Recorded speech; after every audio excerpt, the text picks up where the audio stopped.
and Backyard Gardening. My name is Justin, and today I want to talk to you about seeds. I've got 8 or 9 different places that I have purchased seeds from, and we'll get into that today. And another thing that I want to show you is how I keep everything organized and know exactly what I have and when to start it without pulling the seed packs out to look at the packages. So come over here with me and I'll show you first how I keep these somewhat organized, because let's face it, nobody ever keeps everything 100% organized. It's not possible. So what you see right here, this is how I keep most of my seeds organized. I bought this thing thinking it was a really good idea, and if you don't have a ton of seeds, it works well enough. The problem with this, however, is most of these little things had dividers in them that were molded into the container. This one didn't, but so you can see those cross marks. I had to cut dividers out, and that was a real pain in the butt. So I would recommend finding some other way. This is not bad if you've got the patience to do that sort of thing, but let's go through these real quick and I'll kind of show you what I've got. I'm not doing these in any particular order. We'll just go ahead and start with this, since this is the one that was out. I don't think there's actually any peas in here right now. My peas are actually right here. Oregon sugar pod peas, these I saved from last year. The herbs are out because I was working with those. Here's some cilantro. And if you didn't know, cilantro and coriander are basically the same thing. Cilantro is basically the leaf, and coriander is the seed. Broadhead sage, or broadleaf sage rather. Mint. I gotta be careful with these because I always open the Livingston packs from the bottom because of the way they do the hangers. Cumin. This is a real savory spice. Dill. Lemon basil. Rosemary, thyme, and oregano. So we've got some borage here, some more mammoth dill, romaine lettuce, cabbage, igloo lettuce, cauliflower, more cabbage, broccoli, Brussels sprouts, purple kohlrabi, and some more romaine lettuce. Paris Island Coss is romaine.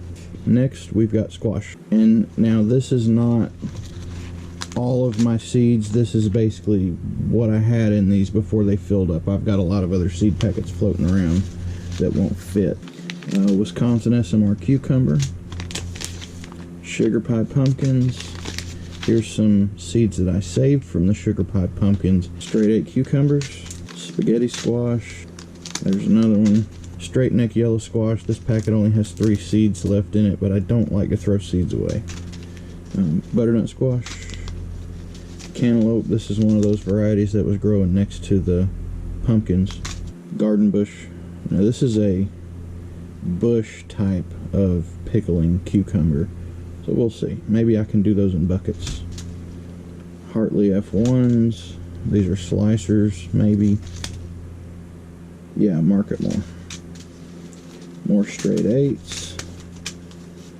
Figured I would try these. I know they're not going to be resistant to squash bugs, but if I can keep them from getting any kind of disease, that'd be great. Honeydew. That's the other variety that was growing next to my pumpkins. Eggplant. More eggplant. Got these for 25 cents at the Dollar General, or at the Dollar Tree. National pickling cucumbers. Here's some more of those bush cucumbers. Some pick-a-bushels, zucchinis, and Mexican sour gherkins. So next, let's go through this one. This is beans and okra. And first thing we got here, we've got emerald okra. I'm going to try this year. Previously, I've been growing Clemson spineless, and the thing about Clemson spineless is it gets real hard too quick. And we've had good luck with this. Somebody brought us some of this, and it seems to be tender for longer, so we'll see. Asparagus yard long beans, pinto beans. There's some dwarf long pod green okra. And these are ones I'm really excited to try. Scarlet runner beans. I bought these because I have a tendency to watch a lot of Roots and Refuge, and she always says amazing things about these beans. I mean, they just look awesome. So if I'm not mistaken, you primarily grow these for like snap, but you can shell them too. Black turtle beans, black-eyed peas. Here's some Clemson spineless that I saved from last year, and here's some asparagus yard-long beans that I saved from last year. I don't grow a lot of bean varieties simply because most of them, you know, like these shelling, most shelling beans are bush, which makes them a determinate bean. I don't like determinate plants. So, Bloomsdale spinach that I bought from Co-op. Here's some mustard greens. More mustard greens, different varieties. This is Southern Giant. That is tender green mustard spinach. Some collards. More mustard. Kales. That's there are so many different varieties of kale. And I think I may try doing kale in the fall. It's probably going to get a little too warm for this here pretty soon, but that's a dwarf blue, so that's going to be a smaller plant. Bunching onions, arugula, and chives. This next one here, I don't know if I really even need to go over it. It's basically like 4 seed packets. We've got Siberian Improved Kale here. I bought this in a bulk bag. And then I've got some, my 7 Tops turnip greens are in there. 7 Tops is a variety that will only grow greens. It won't grow a bulb. So, I mean, it'll grow a small bulb, but the bulb is not edible. New pea variety that I'm trying this year, it's called First 13. It's by Burpee. They're saying that it's the only pea pod that will have 13 peas in it, which is supposedly the maximum.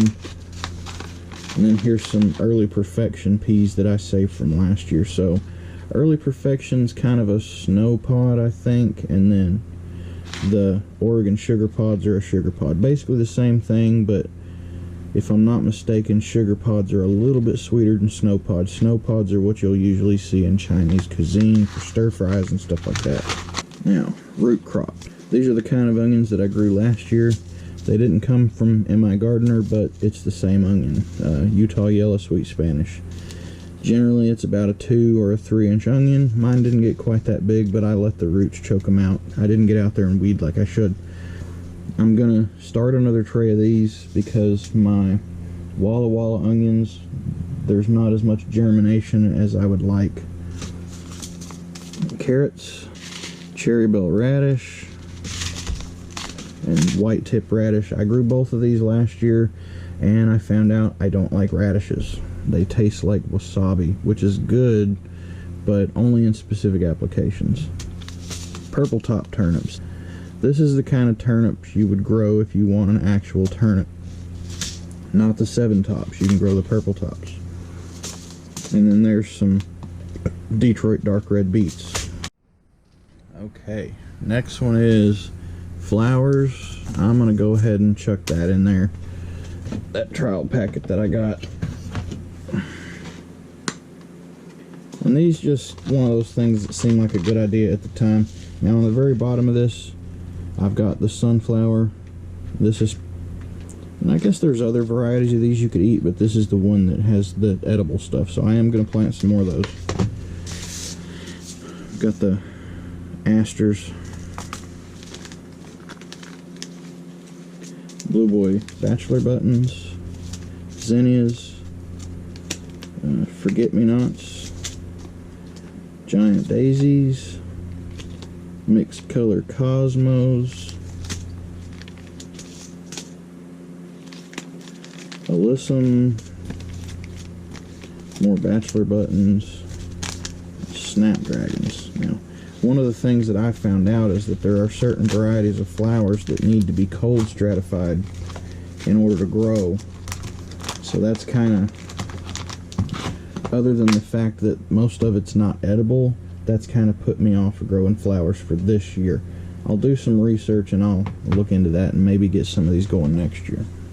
Now, as far as peppers and tomatoes go, I don't know how many of each I have, which one's more, but I have a lot of them both. So we'll just go ahead and start with tomatoes. Crimson Sprinter from M.I. Gardner. I don't know, they looked good at the time. This is a determinate tomato, so I don't know if I'll grow those or not. Geranium Kiss. This is a small cherry tomato that can be grown in a pot, and it is also a determinate. So dwarf cherry tomato. Great white tomato. This one's indeterminate. Now these, once again, because I watch a lot of Roots and Refuge, I want to grow the triple crops. I think they'll do incredibly well. It's a good climbing indeterminate tomato. Gladiator hybrids. I grew these last year for the first time, and I don't think I was prepared to handle them. These need a lot of pruning, but they put on so much fruit. You've got Roma tomatoes the size of slicing tomatoes on that plant. And here's another one. This is one that they've started this year called the Super Sauce Hybrid, so I'll probably grow some of these as well just to see how they do. Super Steak Hybrid. I do have a lot of hybrid tomatoes, and the reason that I have a lot of hybrid tomatoes is because they're very resistant to disease. Steak Sandwich Hybrid. This is probably one of my favorite tomatoes that I've ever grown. It's very prolific, very fruitful, and it doesn't get diseased easily. So I got a lot of those. You'll probably see more packs of those after these. Cherry Falls tomatoes. This is another one of those dwarf type determinate cherries. Mortgage Lifter, probably one of the ultimate heirlooms that everybody goes to. You can get 2-pound tomatoes with these. More Steak Sandwich Hybrid. Super Beefsteaks. Kind of a beefsteak type slicing tomato with a little more disease resistance on it. Super Sweet 100s. Tell you, one of these plants will put out more cherry tomatoes than anybody can eat by themselves. But it's a great tasting tomato. Here's the classic Roma. The downside to Romas is they are a determinate plant, so it puts on all the fruit and sets it and ripens it all at the same time. Big Boy. This is an heirloom Best Boy. A determinate variety because it says do not prune. So the Big Boys are probably indeterminate. Best Boy is determinate. Baby Romas. You might as well call this a cherry tomato. It doesn't get big enough to do anything with other than snack on. Classic Romas. Classic Romas. There's more Gladiator hybrids. These are expensive seeds. I think this year I paid like $6 a pack for them, but that's why I like them so much. Beef Maestro Hybrid. This is kind of similar to the Steak Sandwich tomato. More Gladiator Hybrid. Super Sweet 100s. St. Pierre. I don't really remember anything about these. I'll have to look this up. Black Brandywine. It's a very interesting tomato. This is a potato leaf tomato, but it puts on a great fruit. Mortgage Lifters. Amish Paste. Amish Paste tomatoes, I have heard, are indeterminate Roma tomatoes, which would be great. And this is probably one of the most common varieties that people grow. Green Zebra. It's one of those things that just look cool to me. Yellow Pear, those were free. Not going to grow those again. Just not worth the hassle, I don't think. San Marzano. If you watched last year's videos, you probably saw I planted these. I've planted these 2 years in a row, and I'm not impressed with the way they keep up. They'll die of disease if you look at them the wrong way. So those are not going to be a continuance on this channel this year. I'm going to stick with the hybrids. Now for the peppers. Peppers, I think, are probably my personal favorite to grow. They don't really have any diseases that mess with them around here, and they don't really care that much if you neglect to water them. Just makes the peppers even more temperamental. Makes them hotter. So let's see what we got. Golden Wonder. This is basically a goldish yellow bell pepper. Serranos I'm buying primarily to sell. Same with the cayenne peppers.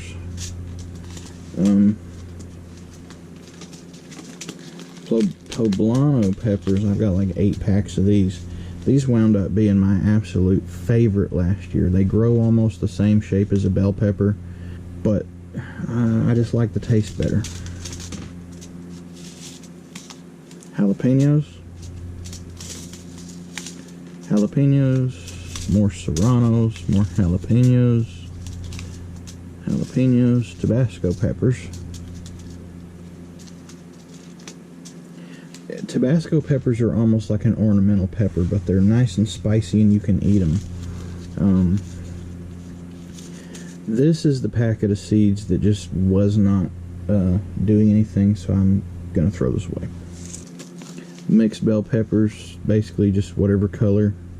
I had some on these plants last year that were like deep purplish brown chocolate color.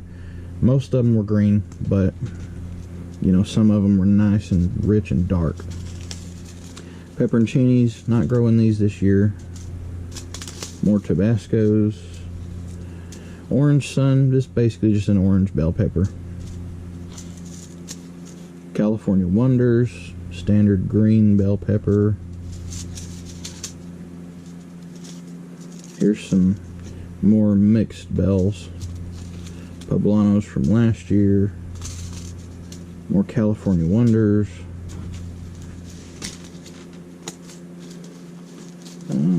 More mixed bells. I think I bought like 8 packs of those. I planted a few of them already.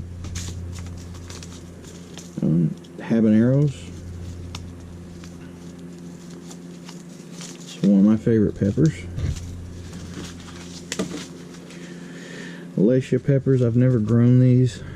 I think I ordered these last year. Basically, supposed to be like the thickest skinned sweet pepper that there is. Habanada peppers, really great if you like that habanero flavor, but you don't like the heat. These are perfect for that. Thought I had an open pack of these somewhere. Yeah, there they are. Orange bell peppers. I'm buying these colored bell varieties just because it seems like people are willing to pay more for the special colored bells. Not that I'm going to charge more, they're going to get priced the same, but sweet chocolate peppers. Now chocolate refers to the color, not the flavor. It's still going to taste like a pepper. Nice and sweet, but still a pepper. Jalapenos, similar to the habanadas, basically a jalapeno with no spice. Lipstick peppers, another thick-skinned sweet pepper. Pimento type. And banana peppers. So that's not all of my seeds, that's just what'll fit in there. So if you watched the last video, then you've seen those seed packets already. And then I've got these seed packets. So let's go over these real quick. Butterhead lettuce, this is a sample packet that Junk Seeds sent me. I've got 5 packs of Carolina Reaper, 6 packs of the Boot Jolokia Ghost Pepper,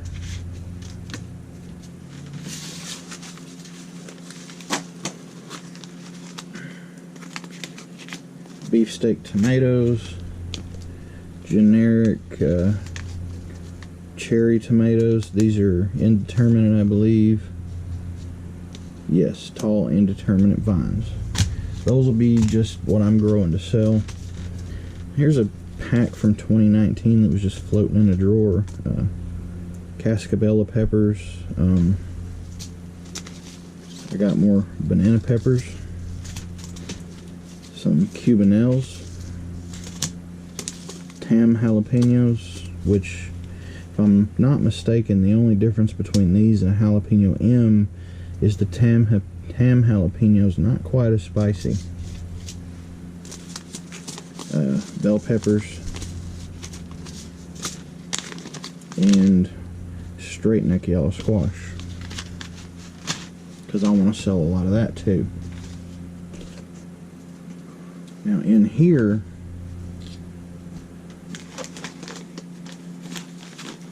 I might have got a little overzealous with this. I bought a pound of Black Beauty zucchini.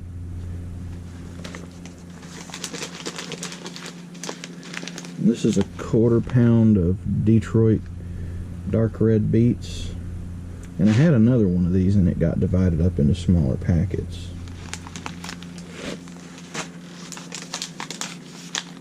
More zucchini.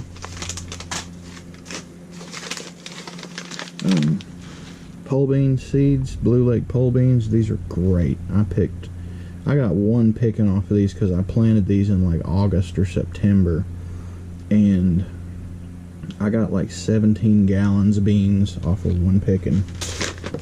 And look, here's another one. Boston pickling cucumbers, loofah gourds, chives, Italian basil, more dill, coriander, and more broadleaf sage. I think this was a weak moment for my mother when we were up in Knoxville, and she didn't check with me to see what I already had. I think the only thing in this that I don't have is these loofah gourds. So I'm going to put up some pictures of the spreadsheet that I use for keeping track of my seeds and kind of walk you guys through it. I'm pulling it up here on my phone right now.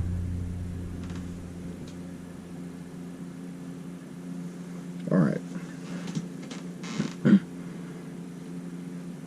So on the first tab I've got that labeled catalog. If we go to the very top, you can see rows 1, 2, 3. Last frost estimated date according to the Farmer's Almanac is April 20th. And then our last frost last year was May the 8th, so I've done some calculations. I've got currently, minus the ones that are in those Knoxville seed packs, 245 different seed packets that I've got. Now remember, some of those are duplicates. The type of seed, number 1, we've got that categorized broadly. And the next one is the company. If I saved them myself, I just put saved. And then next to that, column C, that is the variety. D, that is the year they were intended for use. Not the year they were collected, but the year they're intended for use. And then I've got, start indoors. If it says don't, then I don't. Start outdoor, most of those are going to be after frost, but some stuff like the greens. Greens are good. You can usually sow those something like 4 weeks before the last frost. Next to that, I've got a comments box that's optional. Next to that, I put it if it's heirloom or not. The next column is very important, determinate or indeterminate. I add that. And then next to that, days is the average amount of days before you start to get a harvest. So, and then if we go below that to the next spreadsheet called planted date, I've got, the stuff that I have already started. And you see those 2 P's, those are in green. Green means in ground, yellow means in trays, blue is in cups for market, and the gray is in cups for garden. Still working on that, but see, first column I've got type, second column is variety, third column, very important, date planted, and then next to that, transplant date, and I've kind of mixed that to use for comments. And then next one, does this plant need to be hardened off? Pretty much anything you start indoors to move outside is going to have to be hardened off, because it's not going to be subjected to the same harsh conditions that an outdoor plant is.